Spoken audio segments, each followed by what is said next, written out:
Hi guys, ಎಲ್ಲರಿಗೂ ನಮಸ್ಕಾರ. ನಾನ್ ನಿಮ್ಮ Manoj from Manjula K Manoj YouTube channel. Guys, ನಿಮ್ಗೆ ಗೊತ್ತಿರಂಗೆ ಆಗ್ಲೇ KCET ರಿಸಲ್ಟ್ 2026 ಅನೌನ್ಸ್ ಆಗಿದೆ. ಮಾಕ್ ಅಲಾಟ್ಮೆಂಟ್ ರಿಸಲ್ಟ್ ಸಹ ಅನೌನ್ಸ್ ಆಗಿದೆ ಗೈಸ್.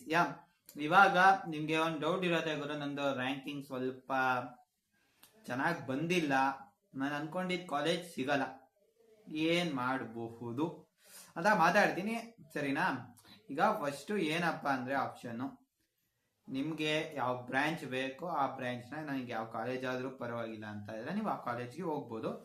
ಬಟ್ ಪ್ಲೇಸ್ಮೆಂಟ್ಸ್ ಹೆಂಗಿದೆ, ಹೋದ್ ಸತಿ ಬ್ಯಾಚ್ಗೆ ಹೆಂಗಾಗಿದೆ ಅಂದ್ರೆ 2026 ಬ್ಯಾಚ್ಗೆ ಹೆಂಗಾಗಿದೆ, 2025 ಬ್ಯಾಚ್ ಪ್ಲೇಸ್ಮೆಂಟ್ಸ್ ಹೆಂಗಾಗಿದೆ, ಅದು ಆ ಕಾಲೇಜ್ ಸ್ಟೂಡೆಂಟ್ಸ್ ಇರ್ತಾರಲ್ಲ ಅವ್ರನ್ನ ಮಾತಾಡಿಸಿ ಮಾಹಿತಿಯನ್ನ ತಿಳ್ಕೊಳ್ಳಿ. ನಲ್ಲಿ ಮ್ಯಾನೇಜ್ಮೆಂಟ್ ಹತ್ರ ಹೋದ್ರೆ ಅವ್ರು 100% ಅಂತ ಹೇಳಿದ್ರು ಹೇಳ್ತಾರೆ.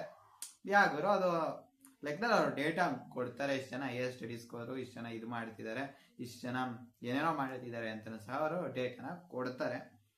ಆಮೇಲೆ ಇಲ್ಲ ಗುರು ನನಗೆ ಅದೇ ಕಾಲೇಜೇ ಬೇಕು ಅಂತ ಇದ್ರೆ ನೀವು ಬೇರೆ ಬ್ರಾಂಚ್ಗೆ ಹೋಗ್ಬೋದಾಗತ್ತೆ, ಸರಿನಾ?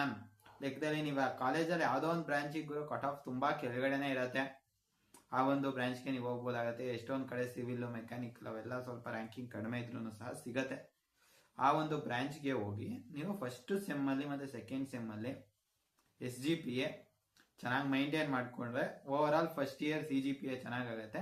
ಅದಾದ ನಂತರ ನೀವು ಮಾಮೂಲಿ ಸೆಕೆಂಡ್ ಇಯರ್ಗೆ ಗುರು ಅಂದ್ರೆ ಥರ್ಡ್ ಸೆಮ್ಗೆ ಬ್ರಾಂಚ್ ಚೇಂಜ್ಗೆ ನಿಮಗೆ ಅವಕಾಶನ ಕೊಡ್ತಾರೆ. ಎಷ್ಟೊಂದು ಕಾಲೇಜಸ್ಗಳಲ್ಲಿ, ಎಲ್ಲ ಕಾಲೇಜಸ್ಸಲ್ಲೂ ಕೊಡ್ತಾರೆ ಅನ್ಸುತ್ತೆ. ಒಂದ್ಸತಿ ನೀವು ಆ ಕಾಲೇಜ್ ಹೋಗಿ ವಿಚಾರಿಸಿ ನೋಡಿ ಏನಿದೆ ರೂಲ್ಸು, ಒಂದ್ಸತಿ ವಿಚಾರಿಸಿ ನೋಡಿ ಗುರು, ಇನ್ನೂ ಟೈಮ್ ಇದೆ, ಹೋಗಿ ಕೇಳಿ ನೋಡಿ. ಅಥವಾ ಕಾಲೇಜಲ್ಲಿ ಓದ್ತಿರೋರು ನಿಮ್ಗೆ ಯಾರು ಪರಿಚಯ ಇದ್ರೆ ಇದು ಆಪ್ಷನ್ಸ್ ಇದೆಯಾ ಅಂತ ಅವ್ರಿಗೊಂದ್ಸತಿ ಮಾತಾಡ್ಸಿ ನೋಡಿ, ಅವರು ಹೇಳ್ತಾರೆ ಏನ್ ಗುರು ಇದೆಯಾ ಇಲ್ವಾ ಅಂತ. ಅದನ್ನ ಸ್ವಲ್ಪ ತಿಳ್ಕೊಳ್ಳೆ. ಅದಾದ ನಂತರ ನೀವು ಡಿಸೈಡ್ ಮಾಡ್ಬೇಕು ಗುರು ನೀವೇನ್ ಮಾಡ್ತೀರಾ ಅಂತ. ಇಲ್ಲ ಅಂದ್ರೆ ಗುರು ನಾನು ಇನ್ನೊಂದು ವರ್ಷ ಓದ್ಬಿಟ್ಟು ಏನೋ ಒಂದು KCET ದಬಾಕ್ತೀನಿ, ಇಷ್ಟು ಕಾನ್ಫಿಡೆನ್ಸ್ ಇದ್ರೆ ನೀವು ಬಿಡ್ಬಹುದು ಈ ವರ್ಷನ. ನೆಕ್ಸ್ಟ್ ವರ್ಷ ಹೊಸದಾಗಿ ಬರ್ದಿ ಎಲ್ಲ ಸಹ ಮಾಡ್ಬೋದು, ಏನಿಲ್ಲ. ಸತಿ ಫಸ್ಟ್ ರೌಂಡ್ ಅಲ್ಲಿ ಸಿಗತ್ತಲ್ಲ, ಚಾಯ್ಸ್ ವರ್ಕೌಟ್ ಎಕ್ಸಿಟ್ ಆಗಿ ಅಷ್ಟೇ, ದಟ್ಸ್ ಇಟ್. ಏನ್ ಮಾಡ್ತೀರಾ ಗುರು ಡಿಸೈಡ್ ಮಾಡಿ.